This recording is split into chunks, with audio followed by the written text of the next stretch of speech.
tell us about your, is it a podcast? Yes, I have a podcast, but it is on a radio station, a regular radio station in Coos County. Yeah? Which station is it on? KWRO.com, and you can get it on 6:30 a.m. or 101.1 FM. Can you get it on something like Podbean? You bet you. You can get the actual show is streamed live from the radio station, KWRO.com, and you can get a download of podcasts the day after from RobTaylorReport.com. RobTaylorReport.com. RobTaylorReport.com. Now, can we go ahead and share that on our website for you? Please do. Okay, we will do that. Tell us what your show focuses on. We focus on the issues of the day. I call it political therapy. And I'm a political therapist, and every week we have a whole new, brand new session, and I have people come on, and I'll tell you, after a guest goes through an interview with me, it's a very therapeutic session. I haven't had anyone complain yet. Really? Yeah. And I can learn a lot from you on interviewing then. Yeah, well, I don't know. I've got a little bit of different style. I've learned years ago, after watching all these guys on the mainstream media, lamestream media, that they don't let anyone talk anymore. They just interrupt each other, and I like to hear someone tell a story, and that's why I try to take a whole hour with a guest to get to know that guest. And it's something that I think unless you got a podcast who focuses on one issue, one story, you don't get that in the mainstream media because they're nonstop one guest after another with 2-minute clips. You can't get any information in 2 minutes, so that's why I like having a longer show where people can sit down and actually talk to the audience. How long have you been doing this show? For a year and a half, I've had my own show, but I was a guest host for a couple of years on the Jim Bice Show. Which show? Jim Bice Show. Jim Bice. Bice? Yeah, Bice. He was on the radio for about 15 years on the station that I just mentioned. And he retired, and I took his place. And what kind of response have you gotten? Great response. It's been incredible. I'm probably more of an activist than Jim Bice was, so I'm more in the details, I'm in the muck, and a lot of times, unlike a lot of journalists who report the news, I'm actually making the news. And there are sometimes issues that I'll get involved with, like the Second Amendment sanctuary ordinance, that I can bring to the radio, bring to the audience, and let them know why I'm doing it and what's going on. And it's a better way to become a bigger fish in a smaller fishbowl. Well, when I first heard about that, I thought Chris was behind that, and he is certainly loud enough to make anybody believe that. Yeah. But he tells me that you were actually the brains behind that. Yeah, we came up with the idea, me and a gentleman by the name of Tom McCurgan. We found an ordinance very similar to the Second Amendment Preservation Ordinance that was passed in Wallowa County. And it was quite lengthy, quite long. It was like 8 pages or something like that. It was a long ordinance. So we shortened that down. I took it down to just the directive and the punishment for violating that directive. And the directive was for the Second Amendment Preservation Ordinance that the sheriff would use his discretionary power to make the determination on whether a state or federal law violated a person's Second Amendment rights. Now, these are just firearm regulations. This has nothing to do with any type of law or people violating a law or using a gun in a crime. It just has to do with like magazines, the type of guns you use, silencers, all those things that are now banned through regulation. The county government the sheriff can just completely ignore that. The problem is that there are some sheriffs out there who like lots of gun laws, who likes lots of gun regulations, and doesn't have a problem violating the people's Second Amendment right. So after we came up with the SAPO in 2015, we got it passed in Coos County, and then it took off across the state. In 2018, we got 10 of them on the ballot. 8 of them were successful, but we knew that they were going to be challenged. And because they were going to be challenged legally, because they were going to challenge the sheriff's discretionary authority, which may win, may not, but we were worried about that. And like I said, if a sheriff doesn't like the law, he can choose to ignore it. So we decided to create something that was very similar to what they were doing with illegal immigrants. If you notice, there's a lot of states and towns out there, including the state of Oregon, which was the first immigration sanctuary in the state, and it goes back to, I believe it was in 1988 that we passed that law here, and we were a sanctuary state before California was. And I thought, if they could do that for someone who's committing a crime, then why don't we have a protection in the county, a sanctuary for people who own guns?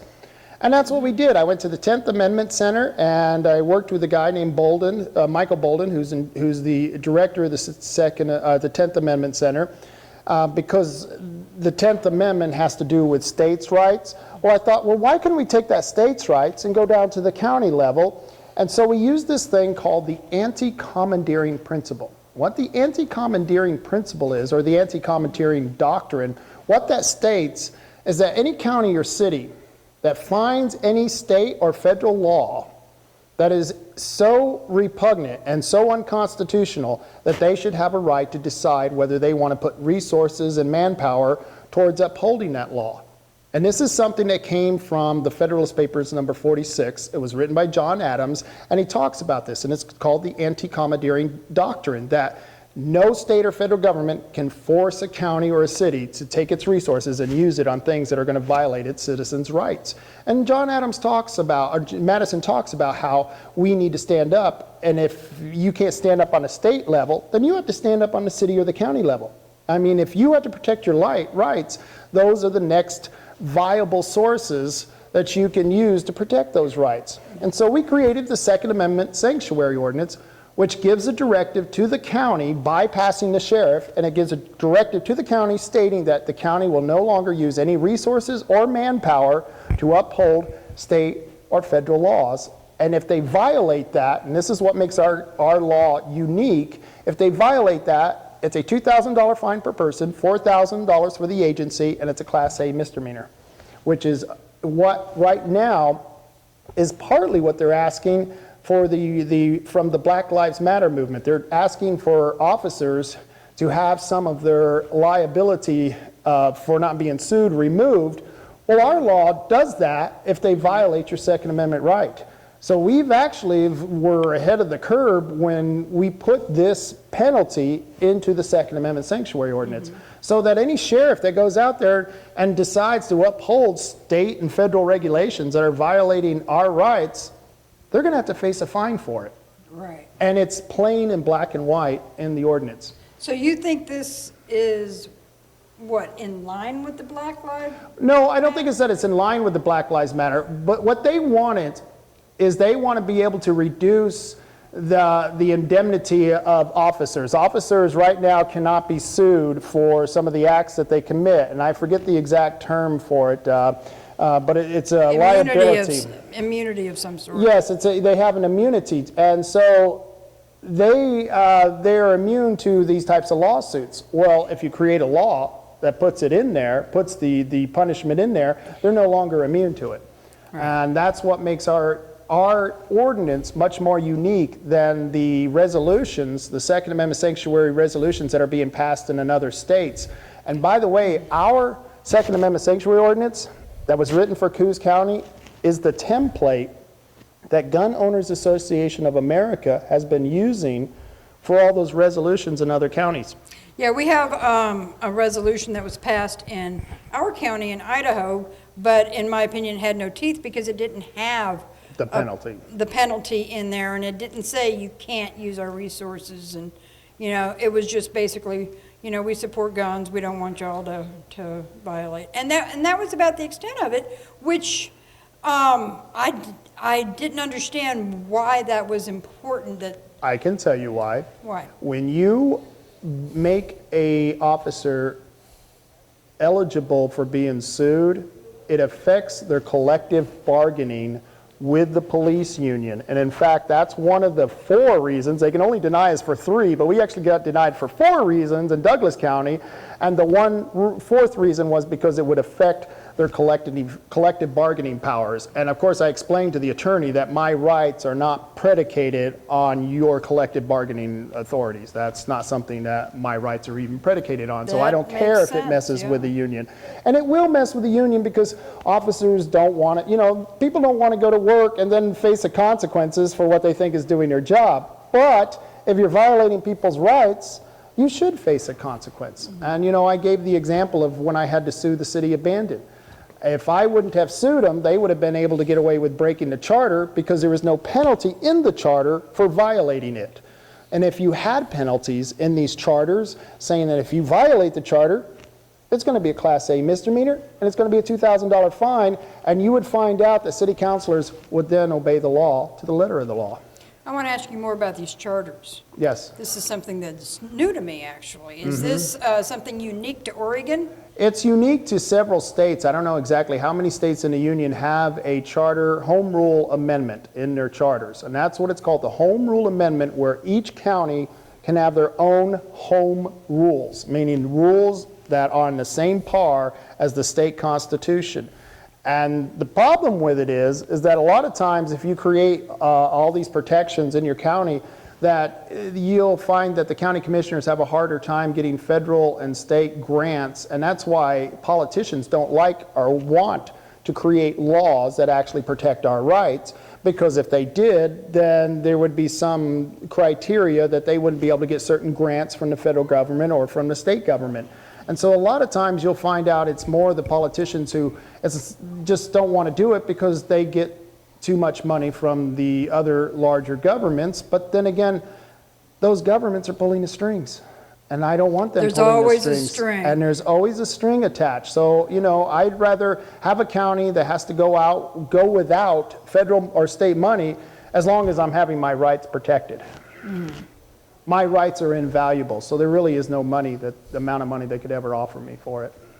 Oh, absolutely. And if more people thought like that, we would be back on the right track. Yep. However, especially here in Oregon, with your supermajority of Democrats, that's having a lot of issues. As Yes. we were just talking to one of the candidates, Brian Stout, and he was explaining some of that. Why don't you give us your opinion on how that supermajority is affecting the people? Well, it's anytime you have one party rule, you don't have to go far to find an example of the extent of tyranny and how it grows faster under one party rule, because you can go to North Korea, you can go to China, you can go to Russia, where they have a political party, one political party, and you get to vote for the candidate that they choose for you. And that's no choice at all. And what we have right now with the Democrats and one-party rule, their supermajority, is we really have no alternative. And without choices, there is no competition. And if there's no competition, you're always going to get the worst of the worst, because competition is what separates the wheat from the chaff. Competition is what makes sure that the best ideas come and float to the top. Well, if you have one-party rule, then there's no one there to challenge bad ideas, and then you get nothing but bad ideas, and anyone who's seen the Oregon legislature would have a hard time arguing with that. Well, you seem to be pretty knowledgeable delving deep into that Constitution. Do you think there is an option available to the people where they can stop a supermajority from happening? Yeah, they got to get out and vote. That's the only way to do it. And, you know, people ask about term limits. You know, it's funny, we tried term limits in the city of Bandon, and we did it to get rid of the mayor and a couple of the bad city councilors, and we did term limits, and nobody ran for office. You know what? That mayor and that city councilor we wanted to get rid of is still mayor and city councilor today. So you could try term limits, but the fact is that government that is a republic is a government of the people, for the people, by the people. Guess what? The people have to get involved. And that's what we're having, a huge sense of apathy. And yet you have on the left just the opposite. You have a full sense of unadulterated rage, the most base emotions that are just being exemplified right there in the streets. And yet you've got good, decent people who don't want to step up and go to these offices. And everyone asks me, well, I'm not qualified. And I ask them, well, can you say no? Well, yeah, I could say no. Well, it's very easy. Do you want to take away my guns? No! Do you want to take away more of my money? No! And I'm thinking any guy who has a daughter should already been teaching her this, but that's all you have to do to be a politician. It doesn't take anyone who needs to learn rocket science. It just takes someone with a little bit of common sense, and that's what we're lacking. So until we get that, we're going to be stuck with a supermajority. And I forget which founding father said, you get the government you deserve, especially if you don't participate. That's absolutely true. You know, this has been fascinating. I'd love to sit here with you for another hour or two, because I think we would have a great time and learn a lot. Well, thank you. But I'm going to have to let you go. But tell us again your show and your website. RobTaylorReport.com. Once again, RobTaylorReport.com. And you can catch me every Monday after Lars Larson on KWRO.com. And we're going to put all that in the show notes for today under this one, and we'll share it with your with your watchers and listeners, and we will share it all around that we can. Cool. We're going to try and generate some more interest for you. I appreciate it. I appreciate you. You had a lot of great things to say, and I'm looking forward to future conversations. Good deal. I hope so. Yeah.